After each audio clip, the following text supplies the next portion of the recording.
Test 7. You will hear a number of different recordings, and you will have to answer questions on what you hear. There will be time for you to read the instructions and questions, and you will have a chance to check your work. All the recordings will be played once only. The test is in 4 sections. At the end of the test, you will be given 10 minutes to transfer your answers to an answer sheet. Now turn to Section 1.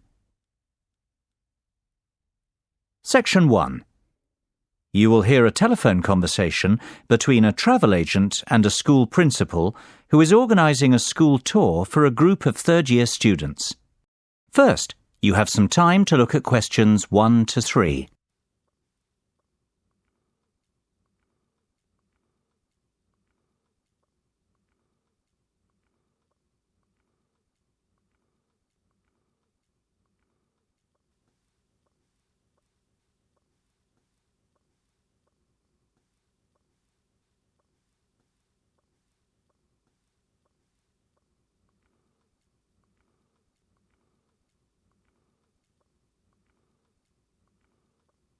You will see that there is an example that has been done for you.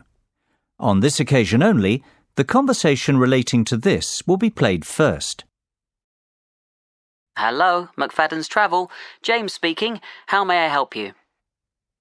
Hi there. My name's Jonathan Presley, Principal of Sainsbury Secondary School. I am calling to ask about your early bird tour offer. I saw it advertised in the Evening Herald yesterday. Certainly, Mr. Presley. What would you like to know? Oh, please. Jonathan will be fine. Of course, Jonathan. How can I help you? Well, the first thing I'd like to know is, how long is your offer valid for? My third-year students are planning a holiday in early April. Will they qualify for the discount? The good news is, our special offer runs until the end of May. Oh dear, March. That's terrible. We've just missed out. On the contrary, Jonathan, it's May, not March. You will qualify for the discount. Oh, fantastic! The offer finishes at the end of May, so the answer is C. Now we shall begin. You should answer the questions as you listen, because you will not hear the recording a second time. Listen carefully and answer questions 1 to 3.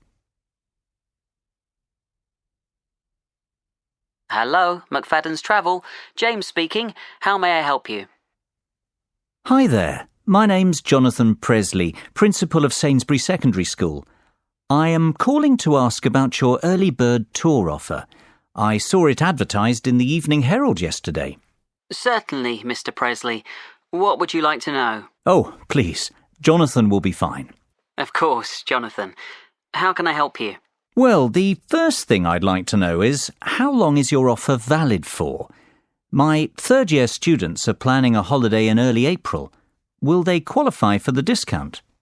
The good news is, our special offer runs until the end of May. Oh dear, March. That's terrible. We've just missed out. On the contrary, Jonathan, it's May, not March. You will qualify for the discount. Oh, fantastic! And I'm only just getting started. The best news is yet to come. What do you mean? Well, tell me now, how many students are you planning to take on this tour? I expect there'll be about 45 students and 3 teachers accompanying them. Why? Are there any further discounts? There are indeed. We do a 25% discount on groups of up to 40 people. For you, we can offer an even better rate, a 50% discount. Wow! Is that on top of the 15% early bird discount? It most certainly is, which makes your total tour discount, 50 plus 15, 65%. Surely there's a catch. This is too good to be true. Well, there is a condition that you must choose your destination from a list we have selected. You can't book a tour to just anywhere in the world with this discount rate. I see. And would Madrid be on that list by any chance? I'm sorry to disappoint you, but we do not offer this rate on tours to Madrid. However, we have an excellent all-inclusive 7-day Barcelona tour which is available. How does that sound? Sounds interesting. what is the total cost per student? Let's see. It works out at £679 per person with the discount. The normal price is £1,940, so you are saving £1,261 per person. Hold on a moment. Let me get a pen to write some of this down. It's getting complicated. OK, how much will it cost per student? £679. And how much of a saving is that? £1,261. Barcelona sounds very good indeed. Tell me, what do you mean by all-inclusive? What does £679 get us? Before you hear the rest of the conversation, you have some time to look at questions 4 to 10.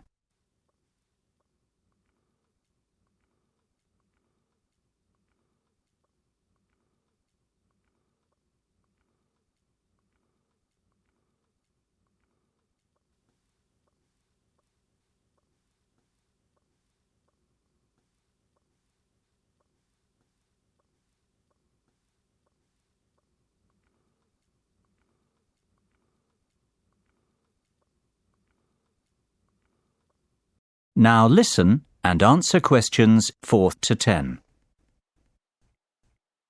Well, that price covers flights, 3-star hotel accommodation and extras.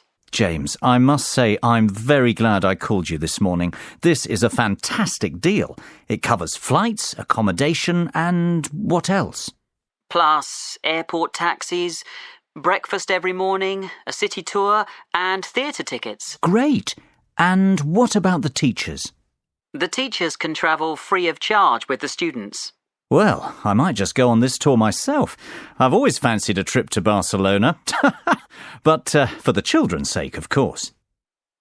Of course. Now, let's get to work on the booking.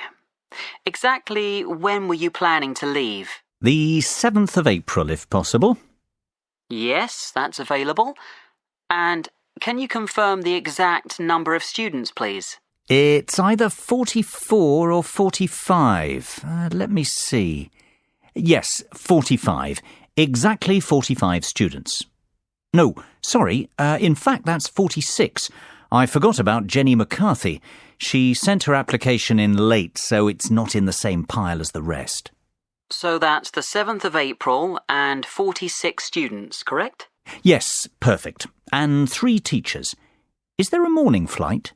Yes, your flight is at 7 a.m. on Monday the 7th of April. Arrive at the airport 2 hours before departure. The flight will take about 2.5 hours and you'll land at 10:30 a.m. local time. How does that sound? Sounds great. Can I give you my email address to confirm the rest of the details? Of course. It's jonathan.presley@sainsbury.com. That's JONATHAN.PRESLEY@SAINSBURY.com. And we'll pay by credit card if possible. That'll be perfect. What's your card number? It's 6676 6654 9743 1251. Expiry date 01 Jan 2015. And the name on the credit card? That's my own, Jonathan Presley. So £679 times 46 students. I'm going to charge £31,234 to your credit card. That's the total cost. Sounds fine. Great. Well, I think that's all we need for now, Jonathan. It's been a pleasure doing business with you. If you have any questions, please don't hesitate to give me a call. We'll be in touch next week to confirm the booking details. OK, and thank you very much for your help, James. Bye for now. Bye-bye, Jonathan. Speak soon. That is the end of section 1. You now have half a minute to check your answers.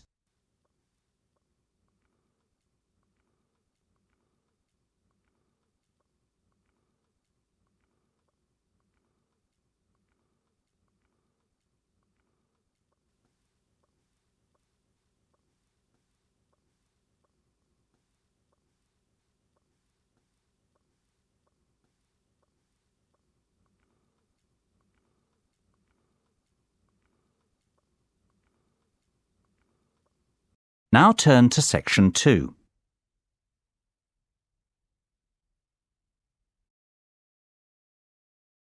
Section 2. You will hear an extract from a talk about the history of motor racing. First, you will have time to look at questions 11 and 12.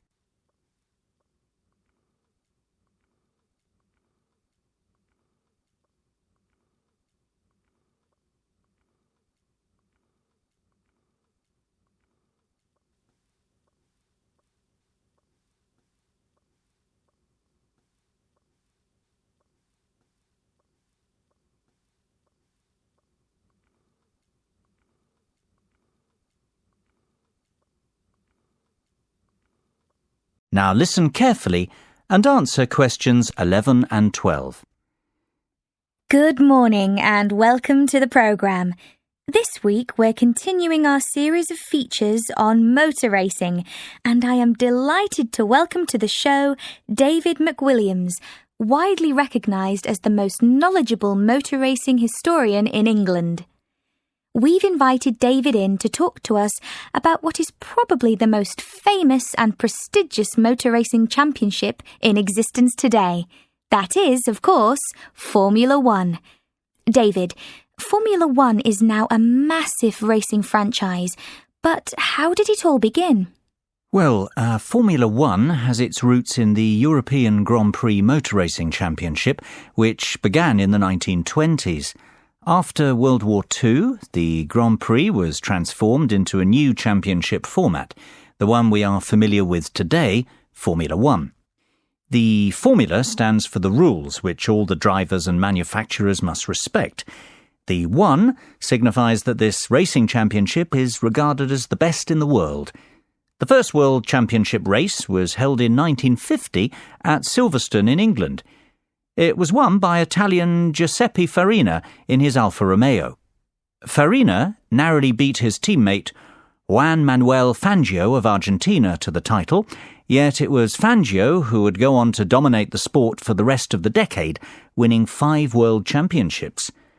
As the years went by, the sport became a global phenomenon and grew from strength to strength, becoming the biggest commercial sport on the planet.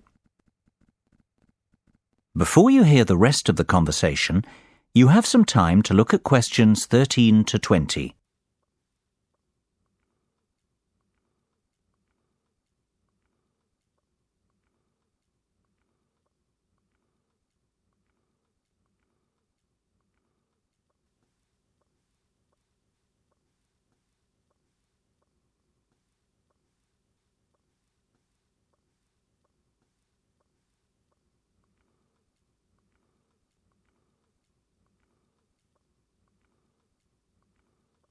Now listen and answer questions 13 to 20.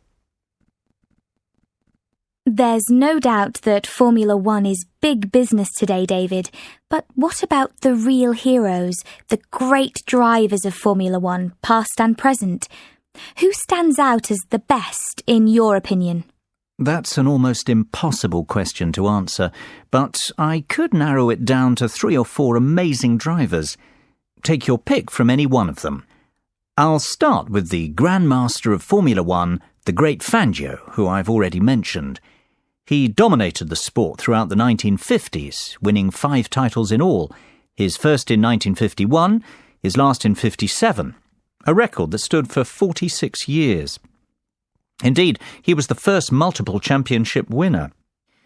Fangio was a fiery and spirited Argentinian who never gave up. His greatest moment came in winning the 1957 championship, when he came back from a disastrous pit stop to recover a 30-second deficit and take the championship on the last lap of the last race of the season. That was, of course, to be the last time he'd win the title. Another undoubted great is Brazilian Ayrton Senna. Senna won the world title 3 times, the first being in 1988, the last in 1991. Tragically, he died in a race crash the year after, to the dismay of millions of fans watching the race unfold live on TV. Senna was best known for his skills driving in the wet, and he won the Monaco Grand Prix, on what is regarded as the most difficult racecourse in Formula One, more times than any other driver.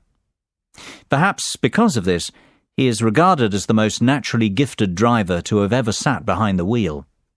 Another very talented driver was Frenchman Alain Prost. Prost won the driver's title 4 times during his career. His first title victory came in 1985 and his last arrived in 1993.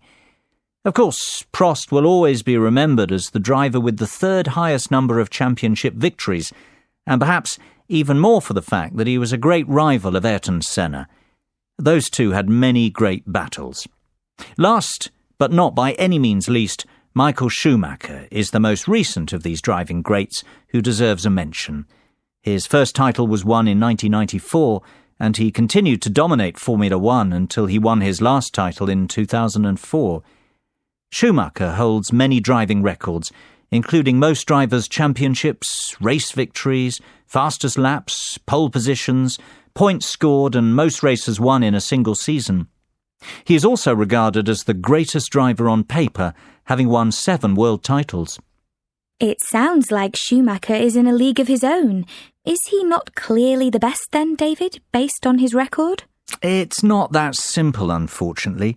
These drivers all raced in different eras with different cars and under different circumstances. I don't believe we can say one was the out-and-out best, but rather that each was the best of his time. That's praise enough. That is the end of section 2. You now have half a minute to check your answers.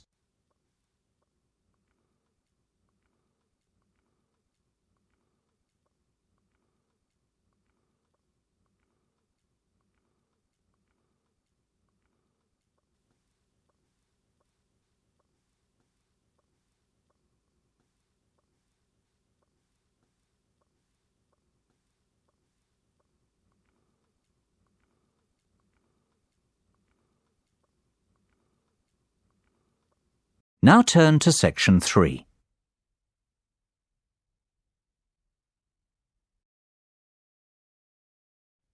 Section 3. You will hear 4 business colleagues discussing a takeover proposal. First, you have some time to look at questions 21 to 27.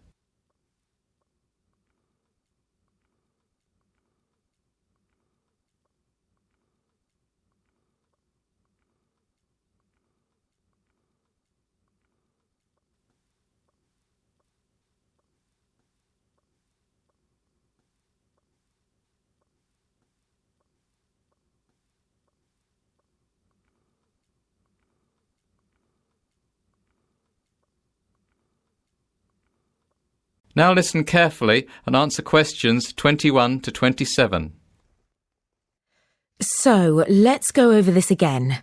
We don't want to make any mistakes, and we all need to agree we're making the right decision. Absolutely. We'd have to spend a lot of money to buy Biz Educators Inc., almost £10 million. So let's get this right, otherwise it'll be our necks on the line. Well, I for one think this is an excellent opportunity for our company to expand and break into a new market. I say we should go ahead with the takeover. At £10 million, Biz Educators is good value for money. OK, Dave, I know you're very much in favour of the acquisition. How about you summarise the plus points of this venture for us? Mark, you're less certain and you've highlighted some issues already. Will you summarise the downsides? I'd be only too happy to. Right then, Dave, let's start with you. Why is this proposal so attractive? What are the upsides? It's simple economics. Biz Educators has a proven track record and is an industry leader. It is a well-respected company with a great name, has generated excellent goodwill, and has consistently made a gross profit of more than £500,000 per annum with a great shareholder return.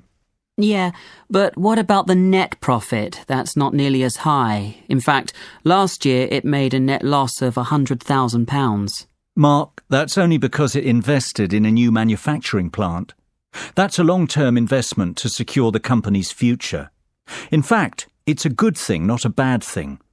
It shows that the company has a clear and ambitious strategy going forward. Besides, a £100,000 loss is very small in real terms. It's hardly worth being concerned about. That loss will be clawed back within 2 years if the projected profits for 2012 and 2013 materialise. The forecast is for a net profit of £500,000 in 2012 and £1 million in 2013. The figures speak for themselves. This is a sound investment. I have to agree with Dave. Why are you so sceptical, Mark?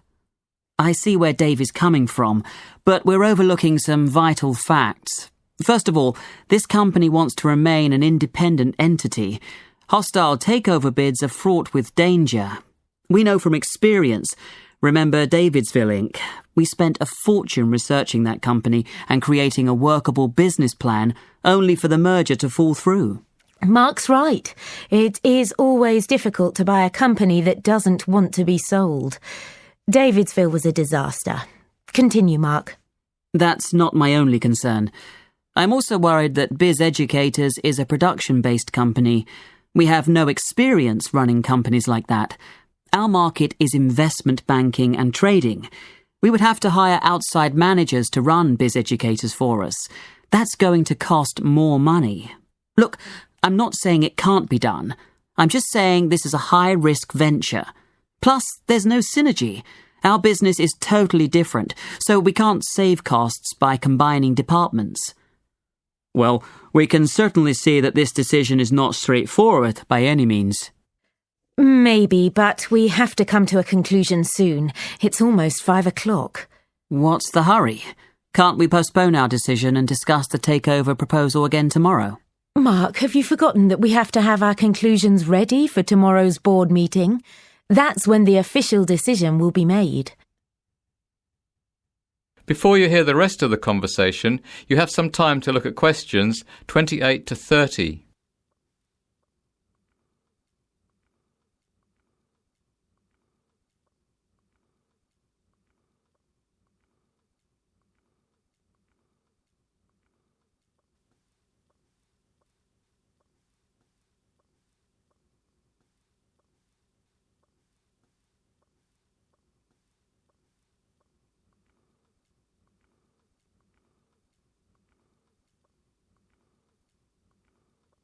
Now listen and answer questions 28 to 30. Goodness, it almost slipped my mind. Well, we'd best move on. Mary, John, you were uncertain before. Now that you listened to the pros and cons of the proposal, what do you think? I think it's a great opportunity for our business. Biz Educators is definitely profitable, and it is a business on the up. It's growing and is a very attractive takeover proposition for that reason. No one doubts that it's a very successful business, but the question is, should we invest? I say we should, provided we can guarantee the following. First of all, I would like assurances that the management of Biz Educators won't oppose us outright. That would make the bid too difficult. Secondly, I think we need to ask an independent mediator to broker the deal on our behalf. Last time we tried to negotiate our own takeover. It was a disaster, as Mark said. I agree, Mary. I'd also like us to carry out another audit of the company's books. In fairness, John, I don't think that's necessary. We've done a thorough audit already. It'll just cost more money. We must keep the deal secret until it goes through, though. If this gets leaked to the press, Biz Educators won't be happy. That will make the management even more hostile towards us. Good point, agreed. I don't think we need to be concerned about projected profit margins, goodwill or accounting issues. Biz Educators has kept very up-to-date account books. Great. Then we're all agreed. The takeover should go ahead provided we proceed cautiously. That is the end of section 3. You now have half a minute to check your answers.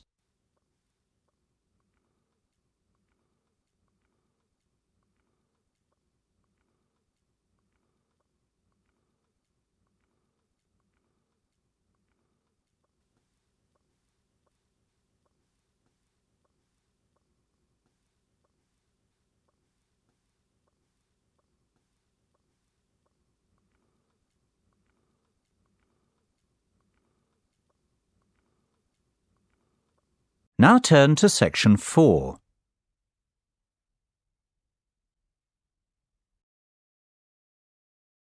Section 4. You will hear part of a lecture about conserving energy. First, you have some time to look at questions 31 to 40.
Now listen carefully and answer questions 31 to 40.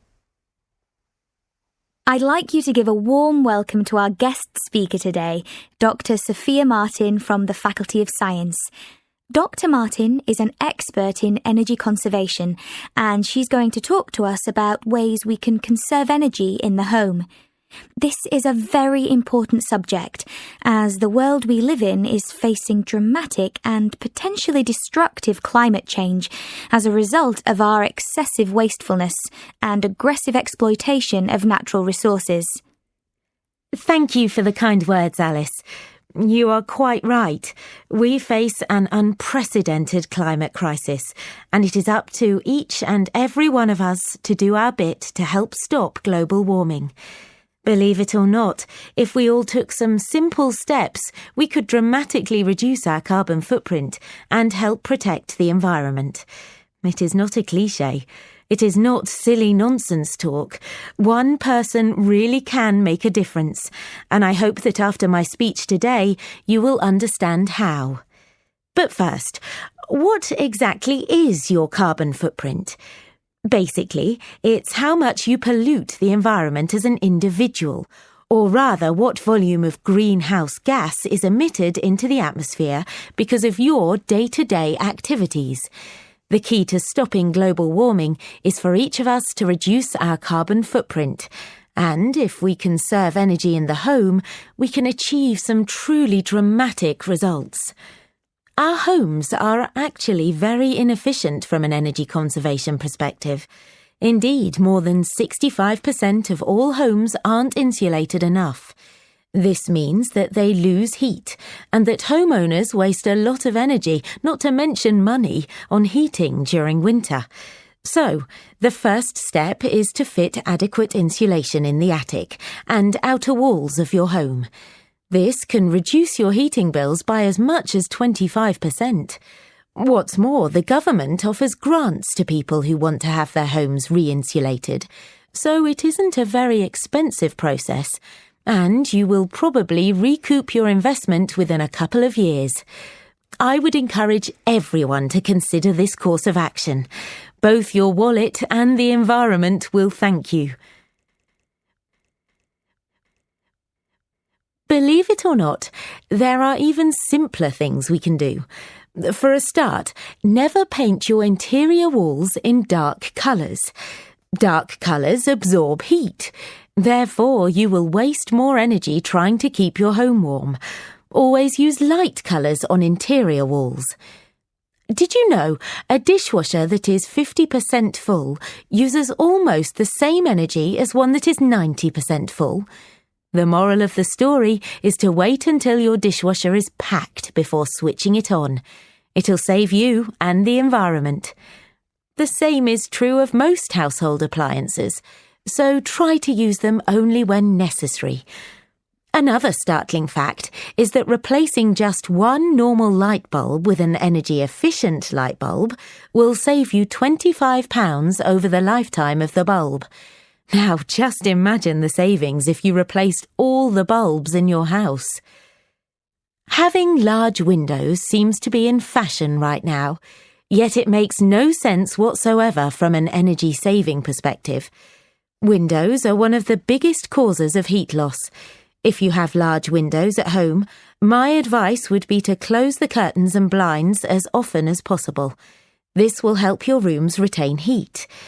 Another simple way to retain heat is to close all inside doors, especially ones which lead into cooler parts of the house. Carpets and rugs are great floor insulators.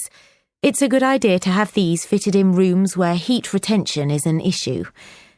I would strongly advise people to consider erecting solar panels on their roofs.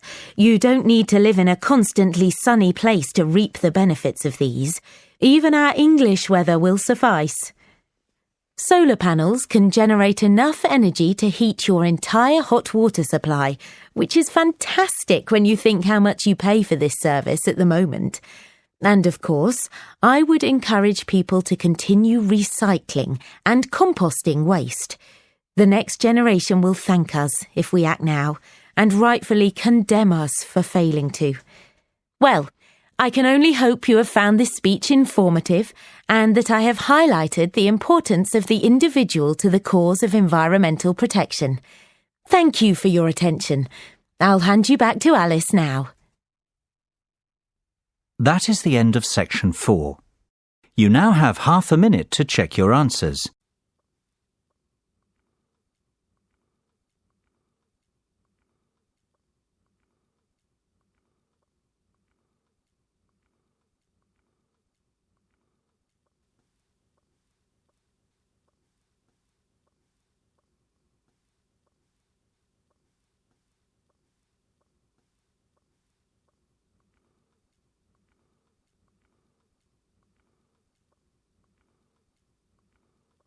That is the end of the listening test.